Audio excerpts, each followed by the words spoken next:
디스크가 재발했을 때 어떤 식으로 처리하면 되는지에 대한 내용입니다. 허리 디스크 재발. 재발성 요추측과 탈출증에 대한 검토 리뷰 아티클이라고 여러 가지 논문을 모아서 정리한 겁니다. 이렇게 디스크가 다시 터져가지고 신경 완전 누를 때 환자분 많이 불편하시죠. 이런 경우 디스크 재발로 인해서 처치를 하고요.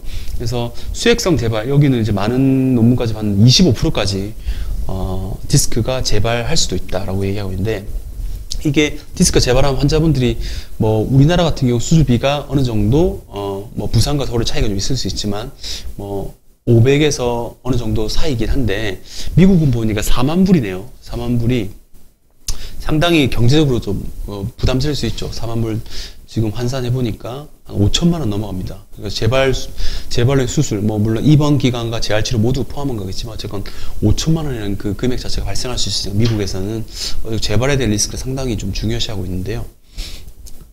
이에 대해서 위험 요소 보시면 아까 계속 말씀드린 흡연은 비흡연자보다 한 18% 이상 되고, 비만 환자도 30배 높고, 비만은 여기 보시면 노란불까지가 그냥 오베스 30 이상을 이제 요 주황색 빨간색 계통이 재발이 좀 리스크가 높은 계통으로 보시면 되겠습니다.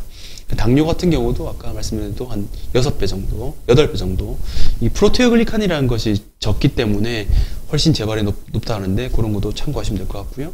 그리고 운동 자체가 10도 이상 환자의 재발률은 적은 환자보다는 26% 정도. 많이 움직이게 되면 당연히 디스크가 다시 기어 나올 가능성이 높겠죠. 그래서 디스크 높이가 좀 낮거나 많이 움직이는 환자 같은 경우 디스크 재발에 대해서 권유를 할 수 있다고 말씀드려야 됩니다.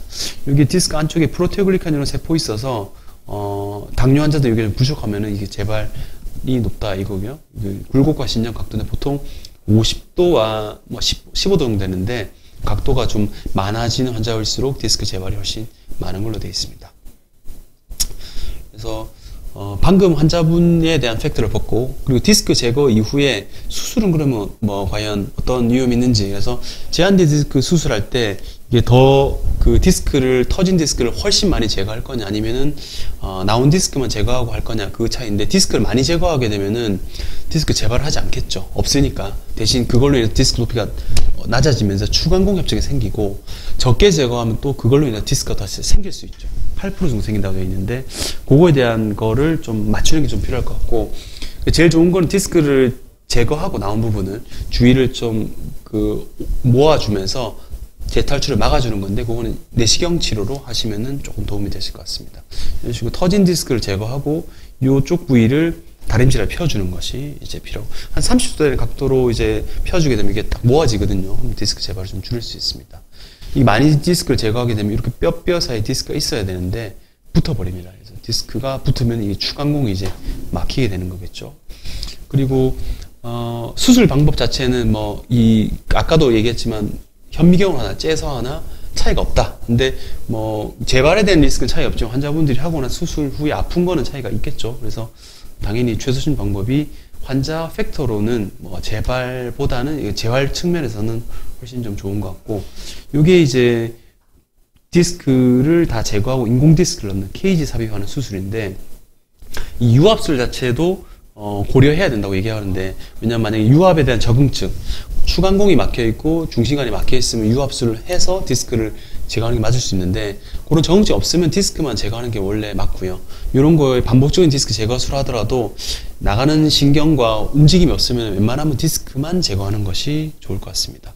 하지만 이게 추후에 또 수술을 해야 되고 나름 병이 또 생기게 되면은 추간 공간에 들어가서 디스크를 제거하고 인공 디스크 넣는 방법이나 아니 앞쪽으로 넣는 방법이 있을 수 있는데, 이런 식으로 여기를 드러내고 인공 디스크 삽입하는 방법이거나 아니면 배 앞쪽으로 올리브나 알리브로 이렇게 수술할 수 있는데, 이런 거는 가능성은 있으니까 알고는 계셔야 될 것 같습니다. 그래서 저는 웬만하면 이제 내시경 수술하게 되면은 디스크만 제거하거나 필요할 경우 추간공으로 인공 디스크 삽입하는 수술 방법하고 있긴 한데, 일반적인 현미경은 한 성공이 80%, 내시경은 여기 보시면 이제 85% 정도인데, 이런 성공률 자체는 안 하는 것보다 훨씬 높으니까 만약에 디스크 통증이 있으면 참지 말고 수술 받으시는 것이 좋으실 것 같습니다. 이게 양방향 내시경으로 수술한 방법이죠.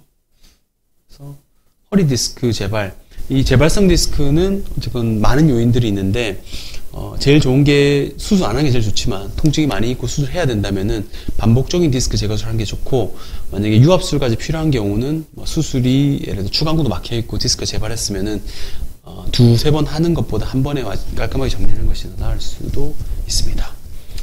재발 위험은 계속 얘기하고 있죠. 흡연, 당뇨, 비만, 그리고 퇴행성 병변. 결국 모든 이런 것들이 다 사이클이 다 같이 가는 건데, 이런 것들이 해결이 돼야 좋아질 수 있고, 수술자도 상당히 고민해야 됩니다. 디스크 수술을 두 번째 했는데, 재수했는데 또 터지게 되면 이게 또 스트레스가, 환자분도 왜 수술 때 한 번 더 올라가느냐 이렇게 불만을 표현할 수 있으니까 반드시 유압술을 해야 될지 아니면 디스크만 제거하면 좋아질지에 대한 판단을 제대로 세우신 것이 필요할 것 같습니다. 디스크 재발 피하는 방법: 환자 체중 조절, 당뇨, 금연, 그리고 의사는 적극적으로 디스크 제거하고 마무리를 깔끔하게 하는, 그리고 만약 다시 또 탈출되게 되면 현미경 그리고 내시경으로 제거하는 게 좋을 것 같고, 만약에 유압술까지 필요하게 되면 그것도 환자가 충분히 얘기를 하고 진행하는 것이 좋을 것 같습니다.